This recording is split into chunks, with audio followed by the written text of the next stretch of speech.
Okay,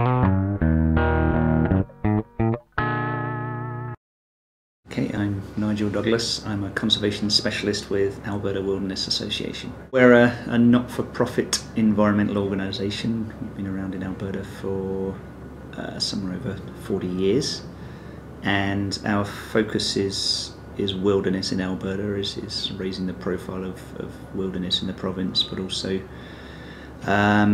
helping people to appreciate how lucky we are with what we've got in the province, but also what needs to be done to better protect and better manage wilderness.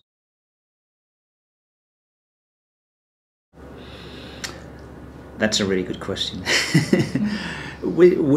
I guess our involvement with the energy industry is slightly more peripheral. Our focus is wilderness and things that affect wilderness and wildlife. So maybe as much as anything, our focus from this perspective is on the footprint, whether it's oil and gas sector footprint, whether it's wind power footprint. Wherever we've got infrastructure, there's a potential for impacting wilderness. So I'm not really answering your question, but our focus is around the planning element of it and trying to minimise minimise the landscape scale impacts of the actual infrastructure. That's a big part of our focus. So obviously the technologies like wind power, they do fit in with our mandate in having greener energy sources, but at the same time that is cautioned against. There's still plenty of potential for damaging impacts from wind technology, just like there is from oil and gas technology. So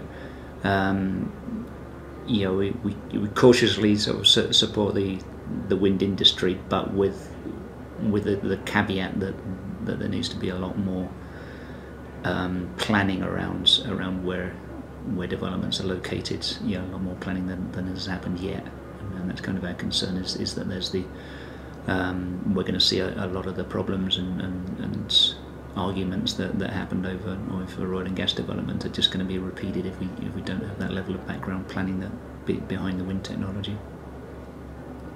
And then I think generally we support things that obviously we support energy development that has less impact on wild places. So I guess I could say we would support sort of the smaller scale developments, and whether that's small scale solar residential, that sort of scale projects. I guess is likely to have less footprint and less impact on wild areas.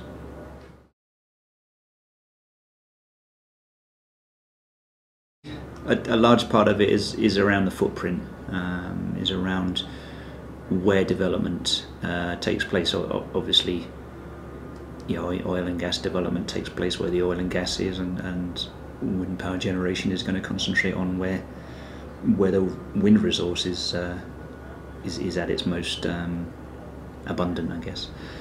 But we want to see the consideration of where development takes place, that the specific ground footprint. We want to see that being a bigger part of the discussion. It particularly relates to wind power. I guess that a lot of the focus at the moment is around the grassland natural region, and we have a concern that a large amount of the native grasslands have already been removed or destroyed, and it does make native grasslands particularly vulnerable and particularly important. So we want to see a sort of level of planning that actually looks at where development's going to go ahead. So rather than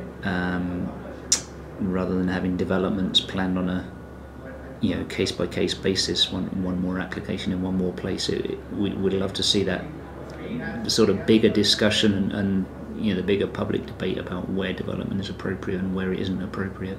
So ideally we'd like to see that discussion happening before before development is really ramped up. So to get a chance of to get the planning ahead of the game rather than kind of running behind to catch up.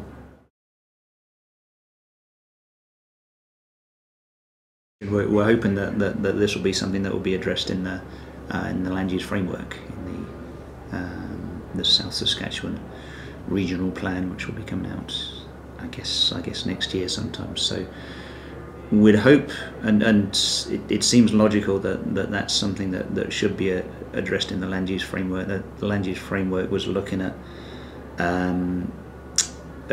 managing different impacts on the landscape, trying to do a better job of managing all different multiple impacts, whether it's oil and gas or wind or forestry or residential development or recreational development or whatever. Trying to recognise that we can't have everything happening on the same landscape at the same time.